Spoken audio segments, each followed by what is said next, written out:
So anyway, I'm Brad Westerman. I'll be your host for the evening. If you guys can keep your table talk to the minimum, if you need text message or any of that kind of stuff, you know, keep it on low. You know, like dip off the side and be like, hey, what are you doing? Random text message to a whole bunch of ladies. Yeah, no? Okay, cool. I'm the only one that's gonna be honest about that. So I got into comedy basically because I was a fat kid growing up. And I did that basically to diffuse people, you know, because it was easier to play dodgeball and get hit when people were laughing, like they couldn't hit you as hard and give you as many Spalding tattoos. I don't know, are there any other fat kids, former fat kids, current fat kids in the crowd? Okay, cool, yeah. My last name's Westerman, which was cool. It's kind of a unique name, but it was traumatic because people used to call me things like Bradley Westerwoman or Bradley Breastman. Because of my ample man breasts, it was a bit awkward, you know? And the other thing that was kind of cruel about growing up was that, like, in the 80s, you didn't really have a choice about fashion, you know? So I used to wear wide wale corduroy pants. Now, I don't know if you've thought about the physics of that, but for a fat kid, it takes him a long time to get up to full steam when he's running. But if he's wearing wide wale corduroy pants, the shit is a fire hazard. Luckily, I had an ample amount of underbreast sweat, which I had been developing since I woke up that morning to extinguish. So that was nice. You know, and the other thing is that I wasn't very good at sports. But the one thing that I could always count on for encouragement was the microwave. You know, it wasn't this, you know, the little digital readout. Back when it had that little ding, you know, it was like, you're a winner. You know, it was like cheering me on. Because my favorite sport was to watch cheese cook in the microwave. I was excellent at it. But yeah, as I got older, you know, I tried to get a little bit more svelte. I started taking this drug called Ally. Has anyone heard of Ally? Seen any of the commercials for it? I'm not sure if you're familiar, but if you aren't, what it says that it does is it blocks fat absorption in your small intestine. But really what it does is it makes you afraid to fart.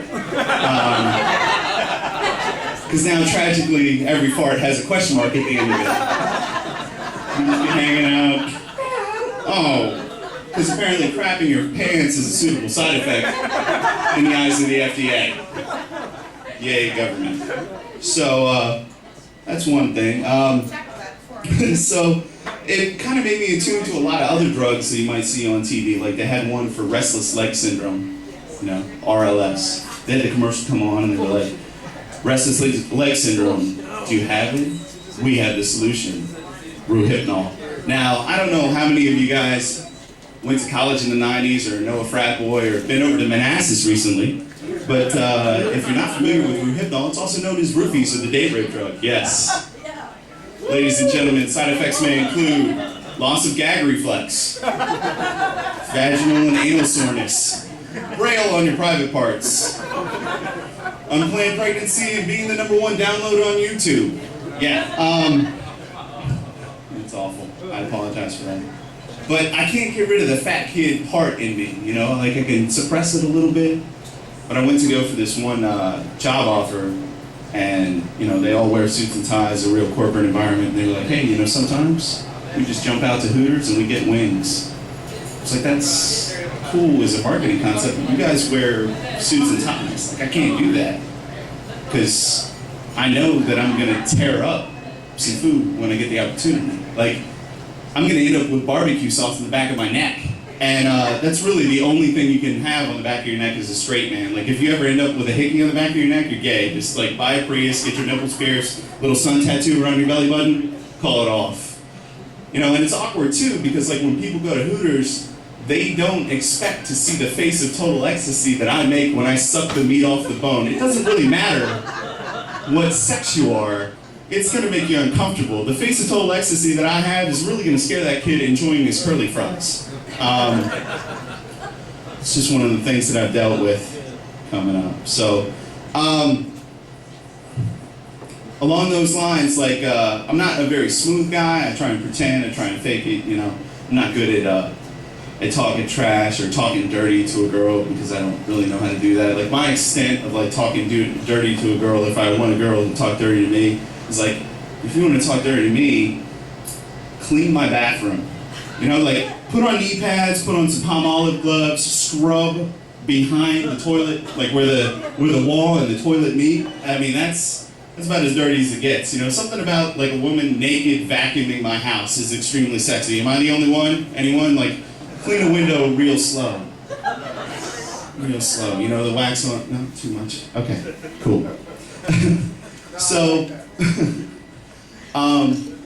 you know, there's been a lot of things that have kind of bothered me growing up. Like, I was talking to this kid, I'm an advisor for a youth group, none of your children, hopefully, awesome. And the kid said to me that he's 15 years old and he didn't know how to ride a bike.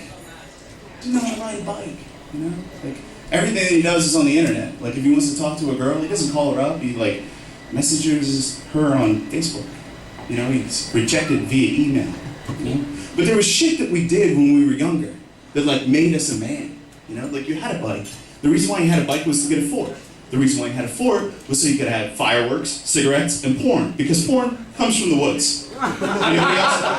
The first porn that everybody here saw was horrible. It wasn't even attractive. You know, like you were young, you didn't understand how everything worked, and like you found it, and you were like, I guess I gotta pee again. I have no idea. This is completely confusing. I just peed like 5 minutes ago, but obviously. But the thing about it wasn't sexy, it wasn't anything like that, but that's how like a boy becomes a man. Like he goes, he takes his bike, he goes into the woods, he finds a fort, there's a leftover fort, because once you have a fort, you gotta go get a bigger fort, there's always leftover shit. You can't, there's no progression. That's why everybody's kind of like falling off. That's why everybody's doing like the whole Facebook thing, the MySpace thing, and they virtually, you know, talk to a friend, like, be my friend, click. You know, and it's awkward because you don't even have to say that shit out loud anymore. You know, you don't have to be rejected face to face. You can be rejected in the comfort of your own home or from a microphone. Anyway, look, I'm gonna wrap it up really quick. I'm gonna turn it over to the other comedians. If you